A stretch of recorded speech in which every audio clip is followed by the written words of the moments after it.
The Quiet Ledger, a Stuttgart self-report, reminder tale. Welcome to our Stuttgart community messaging platform called the OPSEC Minute Extended. On Mondays, we use this space, in posted YouTube videos, to share both a little OPSEC, or Operation Security wisdom, along with an occasional Marvel team-up bridge that ties into other regulatory security disciplines and policies. Please feel free to like, share with family or friends, or subscribe, and check out the video of this another OPSEC Minute, extended stories on our YouTube I Secure Narratives channel. Simply click the link and let our stories capture your imagination as they play in the background while you tackle your morning routine and backlog of email. Now, enjoy a listen to this week's secure narrative. Prologue. The email that shouldn't exist. The screen glowed, a cold, indifferent rectangle in the pre-dawn quiet of Vaihingen. It was 2:13 in the morning. Jessica Halverson, Jess, age 34, lay motionless, her phone clutched tight. There was no subject line, no sender name, just a single ominous attachment and a line of text. You forgot to report it.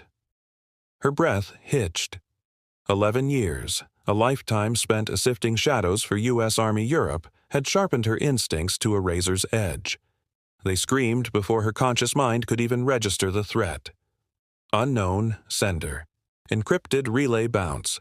Metadata evaporated, leaving no trail worth pursuing. Yet the attachment opened. A scanned bank ledger. Her name, stark and undeniable, anchored to the top. The number at the bottom, a grotesque anomaly, 482,000 euros. It wasn't just wrong, it was impossible. Her chest seized, a vice tightening around her ribs, because deep down, in the place where truth resided, she knew exactly what it was, and worse, what she hadn't done. Act 1. Inheritance. Jess Halverson didn't come from money. Raised in Spokane, Washington, by a single mother who worked double shifts as a nurse, she learned early how to stretch a dollar and keep her head down. That discipline carried her through Georgetown, into federal service, and eventually overseas to Stuttgart. By every measurable standard, she was solid, reliable, cleared, trusted. Which is why the call 3 weeks ago had shaken her more than she admitted. Her uncle, Eric Halverson, estranged, eccentric, and last heard from somewhere in Norway, had died, unexpectedly, left no spouse, no children, only one named beneficiary, Jess. The inheritance process had been fast, too fast. A German law firm coordinated with a Norwegian estate executor. Paperwork moved quickly. Funds transferred even faster. Jess had told herself she'd report it. Tomorrow, then next week, then when things slowed down. But things at USAG Stuttgart never slowed down. Act 2. The Circle. Jess, you look like you slept in a server rack, Marcus Reed said, sliding into the seat across from her at the Kelly Barracks Cafe. Marcus, age 38, a former Army Signal Corps turned GS-12 IT specialist, had a gift for sarcasm and an unhealthy relationship with energy drinks. I slept fine, Jess lied. Across from them, Priya Desai, age 31, a Directorate of Family Morale, Welfare and Recreation Program Coordinator and unofficial morale officer for their friend group, raised an eyebrow. No, you didn't. Your fine voice has layers. This one has consequences. Jess exhaled slowly. Hypothetically, if someone received a large sum of money, unexpectedly, what's the reporting requirement? Marcus froze mid-sip. Define large. Jess didn't answer. Priya leaned forward. Jess. Jess hesitated. Then, almost 500,000. Marcus nearly choked. Yeah, that's not hypothetical anymore, he coughed. That's a call your security manager yesterday situation. Jess looked away. Priya's voice softened. You didn't report it? Silence. Marcus set his drink down. Jess, that's not just paperwork. That's Personnel Security 101. Sudden wealth is vulnerability. That's like textbook. I know, Jess snapped, then immediately regretted it. I just needed time. For what? Priya asked gently.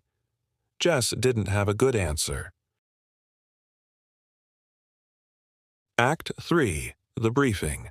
2 days later, Jess sat in a conference room inside DPTMS, staring at a slide deck titled Personal Security, OPSEC, Self-Reporting and Financial Disclosure Risks. At the front of the room stood Mr. James J.B. Brooks, the USAG Stuttgart OPSEC officer. Mid-40s, calm, surgical in his delivery. Let's be clear, Brooks said, pacing slowly. Self-reporting isn't about punishment. It's about protection. Next slide. Unreported financial gain, Kikoin, targeting vector. Foreign intelligence services don't need you to be disloyal, Brooks continued. They just need you to be quiet. Jess felt her pulse in her ears. At the back of the room, Mr. Alonzo Edwards, Command Security Manager, stood with arms crossed, scanning the room like he could read thoughts. Jess avoided eye contact. She failed. Edwards' gaze lingered for just a second too long.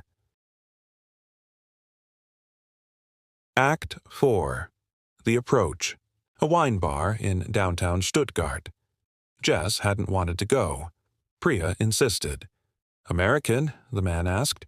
Guilty? Lukas Weber. Polished, observant. They talked. Travel, Stuttgart, Norway. Then the shift. Oslo's beautiful, Lukas said. Expensive, unless you inherit. Jess's stomach dropped. Specific. He smiled. I notice patterns. A business card slid across the table. Mutually beneficial, he said. Jess didn't take it, but she didn't leave.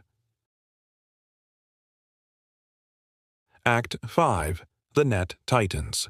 Morning. Another email. A photo of her apartment.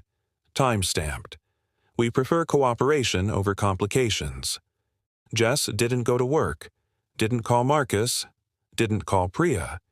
She sat in silence, replaying every delay, every later. Act 6. The Moment. It was Colonel David Curlin, the garrison chaplain, who broke through. Jess hadn't planned to see him. She just walked into the chapel. He was there, as if he'd been expecting someone. Rough morning? He asked gently. Jess laughed bitterly. That obvious? Only if you're paying attention. She sat down. For a long time, she said nothing. Then everything came out. The inheritance, the delay, the emails, Lukas, the fear. Curlin listened without interruption. When she finished, he nodded slowly.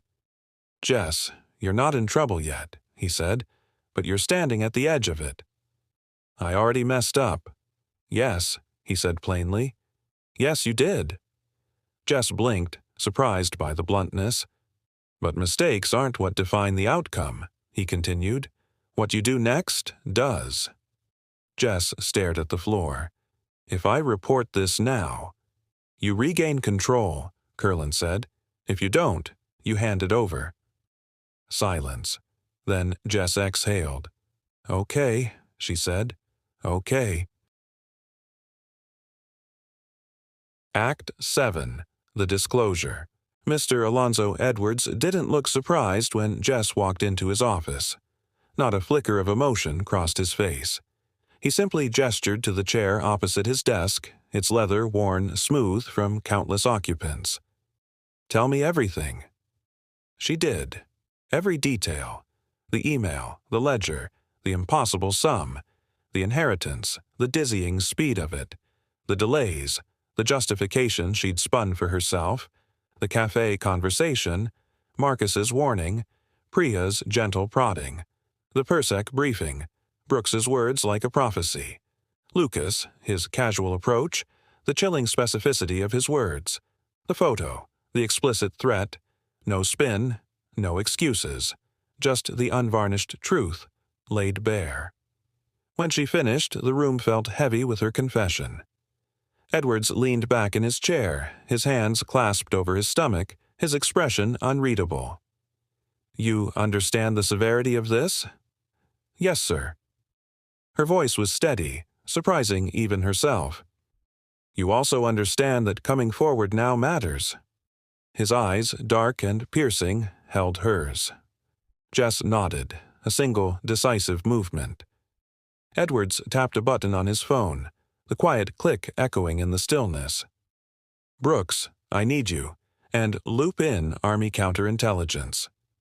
Jess's heart skipped, a sudden, frantic flutter.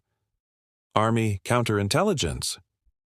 "Army Counterintelligence," Edwards repeated, his voice calm, unflappable. "Because this isn't just a reporting issue anymore." Act 8. The Sting. The Assessment. Special Agent Daniel Kruger was precise. "You were identified early, likely during the estate transfer." "Data exposure," he said. "They watch those pipelines." "Patterned targeting," added the S6 Information System Security Manager, Andrew Williams. "Access building," said Anti-Terrorism Officer Luke Fralick. Jess swallowed. "What do they want?" "Access, insight, influence," Kruger said. "You just have to talk." Edwards stepped in. "We let them think you will." Jess blinked. "What?" "The operation. Simple. Controlled. Dangerous." Jess meets Lukas again. Wire in place, surveillance tight. Marcus muttered, "Try not to join an espionage ring." Priya hugged her. "You've got this." Jess wasn't sure. The meeting. Same table, same smile. "We know about the inheritance," Lukas said, "and that you didn't report it." Jess stayed steady. "And?" "We help keep things uncomplicated. You share small insights." "Like?" "Patterns, schedules." Jess leaned back. "You're asking me to spy." "I'm asking you to share." He thought he had her. The turn. "And if I say no?" Jess asked. Lukas's smile thinned. "Then things get uncomfortable." Jess nodded. "I already reported it." Silence snapped. A flicker in his eyes. "Enough." The grab. "Stand by," Kruger's voice. Movement everywhere. Vehicles, plainclothes, precision. Lukas stood. Too late. He was taken without a scene. Epilogue. The ledger isn't closed. 3 weeks later. "Your clearance review is ongoing," Edwards said, "but you coming forward matters."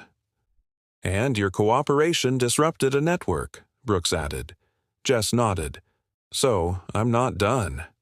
"Not even close." Kruger entered, placing a folder on the table. "You weren't the only target." Names, positions, familiar faces. Jess felt the weight again. "This isn't over." "No," Kruger said. "It's just starting." Final line. That night, Jess checked her phone.